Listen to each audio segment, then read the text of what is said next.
Office থেকে ফেরার পথে দেখি পালং শাক বিক্রি করতেছে। আর যেহেতু শীতের একটা আমেজ চলে আসছে, তো পালং শাক দিয়ে যদি ডাল দিয়ে রান্না করে না খাই, সেটা কি আসলে মনের মতো হবে? হবে না কিন্তু। আমার কিন্তু খুবই পছন্দ এই ডাল দিয়ে পালং শাক রান্নাটা। তো আমি এখানে ডাল ধুয়ে নিচ্ছি, আর সাথে কিন্তু ফেরার পথে অনেকগুলো পালং শাকও নিয়ে চলে আসছি। এপাশে আমি ডালটা সেদ্ধ করতে দিয়ে আমি ওপাশে পালং শাকগুলো পরিষ্কার করে নিব। তো ডাল সিদ্ধ করতে বেসিক যা লাগে লবণ, হলুদ, একটু তেল দিয়ে প্রেসারে সিটি দিতে রেখে দেব। আর ঝটপট কিন্তু ডালটা সেদ্ধ হয়ে যাবে। ততক্ষণ আমি দেখেন এখানে শাকগুলো বেছে নিচ্ছি। আর যেহেতু অফিস থেকে ফিরেছি, একটু রেস্ট নিয়েই আমি কাজগুলো কমপ্লিট করে নিচ্ছি, কারণ দেখা যাবে যে নয়তো এলোমেলো হয়ে যাবে টাইমিং। খাবারের সময় ক্ষুধা লাগলে তখন আর ভালো লাগবে না কাজ করতে। এমনিও কিন্তু বাইরে থেকে এসে তেমন কিছু করতে মন চায় না, তারপরেও একটু করে রাখি যেন নিজেরই ক্ষুধা লাগলে আরেকবার আমি খেতে পারি। তো এই যে এখানে আমি শাকগুলো পরিষ্কার করে নেব। আর শাকগুলো কিন্তু খুবই সুন্দর, একদম ফ্রেশ।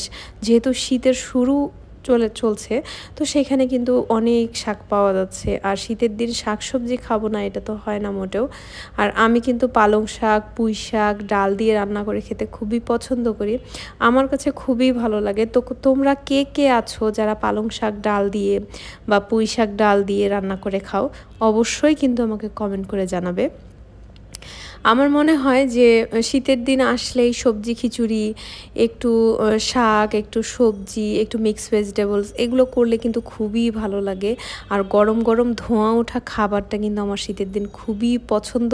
তো এই যে শাক কাটাও হয়ে গেছে, আর এখানে শসাগুলো আমি কেটে নিচ্ছি ছোট ছোট টুকরো করে। যেহেতু আমি রাতের খাবার খাবো, সেজন্য ভাবলাম যে এখনই সব কিছু রেডি করে নেই। আর ডালটাও একপাশে হয়ে গেছে। তো এখন শাকগুলো ধুয়ে আমি খুব ভালোভাবে ডালের মধ্যে দিয়ে আরেকবার সিটি দিয়ে নেব, কারণ শাক সেদ্ধ হতে তো তেমন একটা সময় লাগে না। তো এই জন্য আমি একবারে প্রেশার কুকারেই দিয়ে দিব, যেন একটা দুটো সিটির মধ্যে এটা হয়ে যায় কমপ্লিট। তো দেখেন খুবই ঝটপট। আর আমার কাছে মনে হয় যত সিম্পল আর যত শর্ট টাইমে কাজ করা যায় আমার কাছে ততই ভালো। আমি অনেক লেন্দি প্রসেসে অনেক সময় ধরে রান্নাঘরে টিকতেও পারি না।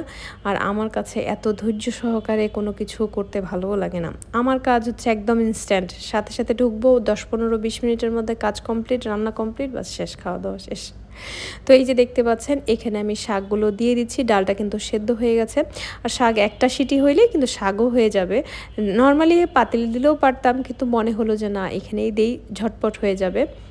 তো সব শাক দিয়ে আমি খুব ভালোভাবে একটু নেড়ে দেবো। আর আগে আমি যেহেতু লবণ বেশি করে দিয়েছি, তো এক্সট্রা করে লবণ হলুদ কিছুই দিব না।